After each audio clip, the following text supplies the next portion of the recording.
Radio et télévision de l'information. RTLJ vous informe sur votre milieu chaque jour en français. Merci de nous rejoindre pour vous informer. Madame, Messieurs, voici les titres. Une personne a été tuée par balle dans la nuit dernière.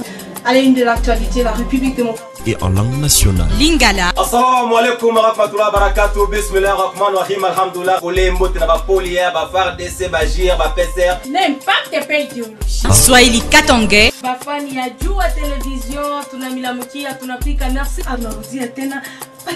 Kiluba. Et Kikongo. Vous informer est une autre façon de vivre avec vous. Radio Télé Lubumbashi Djoua. Nous sommes au centre de vos quotidiens.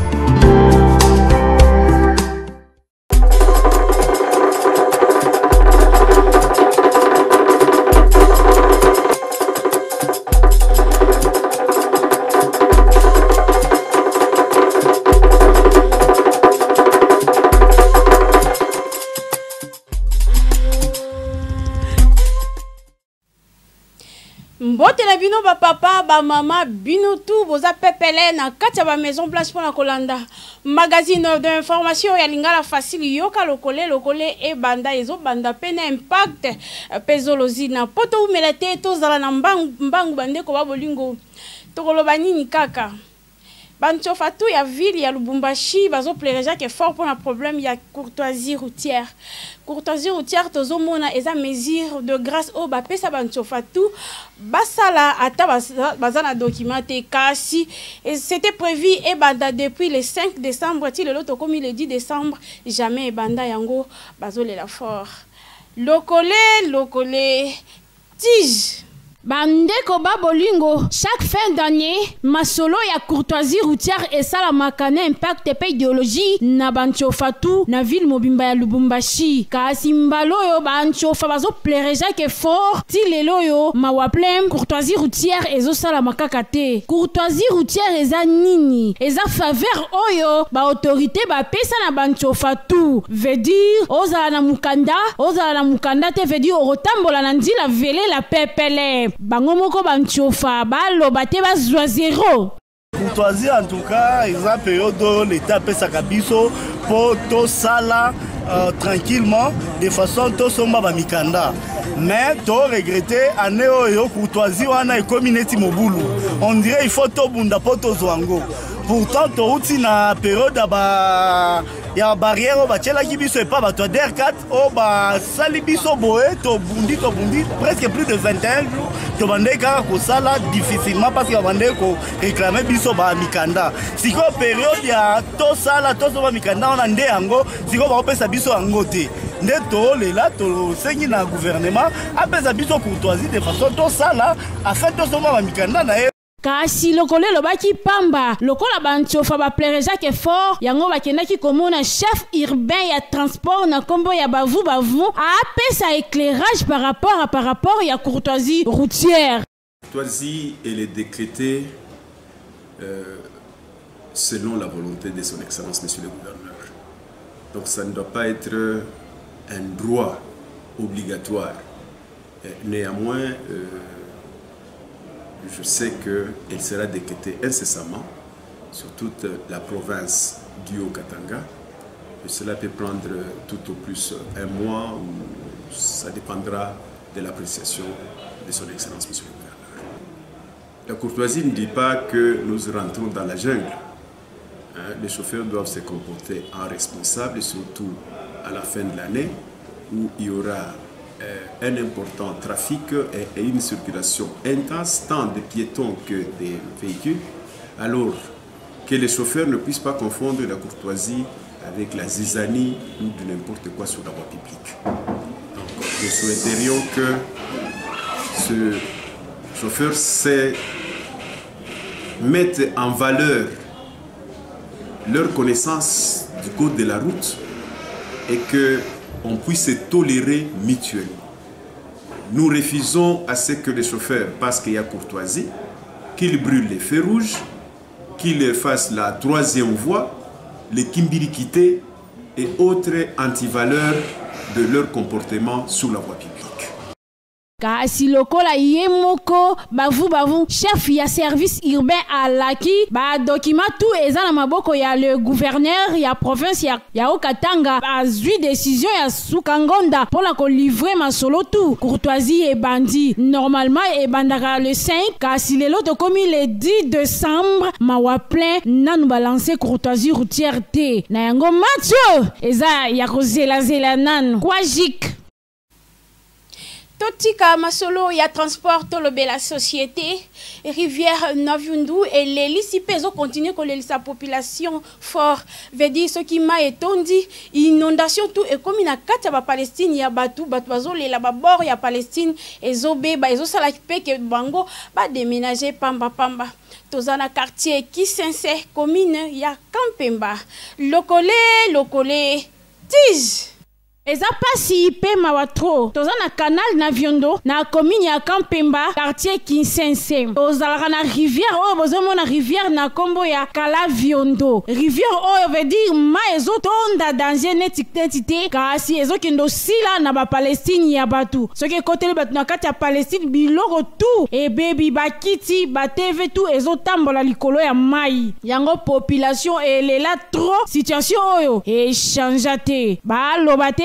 zéro Tolek et awa tozana difficulté ebele soki mbule beti awa moyen te mai ekotaka na bandako donc débordement ezalaka insupportable mais tozali kaka siko tokenda lisusu wapi toza epa na biso tozo misale tala nanda basako eza musala tozo sala po to empêcher ba débordement mais moyen ezate toza kaka awa po tosomba totonga toza epa na biso tokenda lisusu esika mususu te po possibilité akosomba mususu ba parcelle mususu toza nango te awa mokonzi ata moko akosalisa biso te po ba radio ebele ba télévision ebele elekaka awa soki mbula ebeti baye ba filmer batali basali biloko moyen ezalaka te ata autorité moko ekipaka biso te nde moyen na déclaré bon autorité aya salisa biso ezate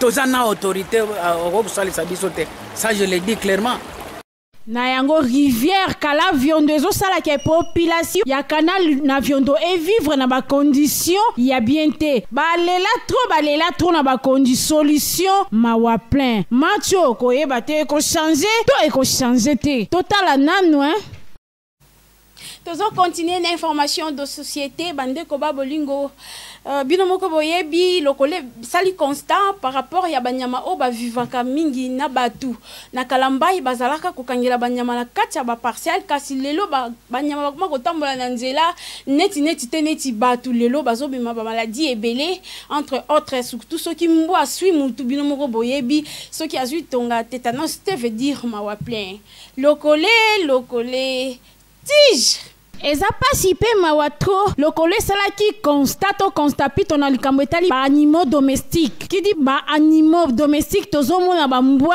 ntaba ngulu nyau na ba nyama mususu poto tanga te baza ebele kasi nini kaka ba nyama na ba vivaka na batu pembeni baza ba nyama moko bazalaka mingi na kati ba Palestine kokangela bango kasi lelo masolo ekoma au contraire ole bazala na kati ya Palestine bango pe bakoma kotambola na nzela lokola batu bref ala puis batu ebele lelo bakoma victime okoyoka basui mutu na mbwa soki pe mutu ayebeli vizolongo ya tétanos te mutu akoki adaye na yango pona koyeba ebele par rapport population ezangaki maloba te baliaki lisangu Tolek.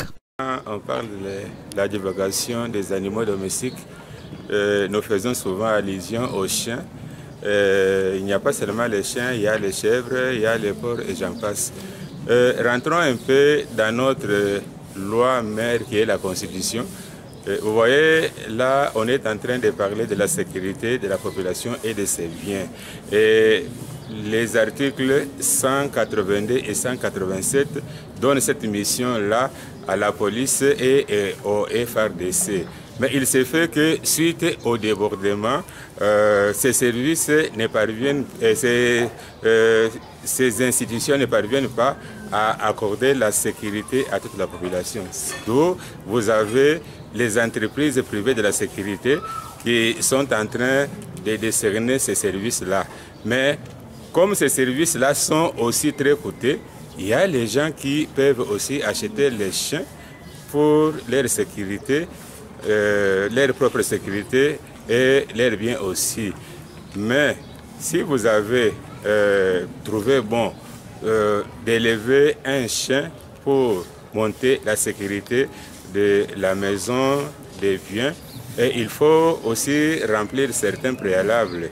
Vous ne pouvez pas, les chiens que vous avez pour votre propre sécurité, les laisser en divagation. Na yango tozosenga na batutu oyo babokolaka ba animaux domestiques bambwa bantaba bangulu lelo pona ko éviter masolo batu bazala victime neti bangulu nde badamaka ba bébé bambwa ko swa batu il faut ba ko bomba bango na kati ya ba Maison Blanche polikama ezala te kasi bango batika bango na nzela yango lelo masolo ebeba Mathieu ezosenga changement de mentalité.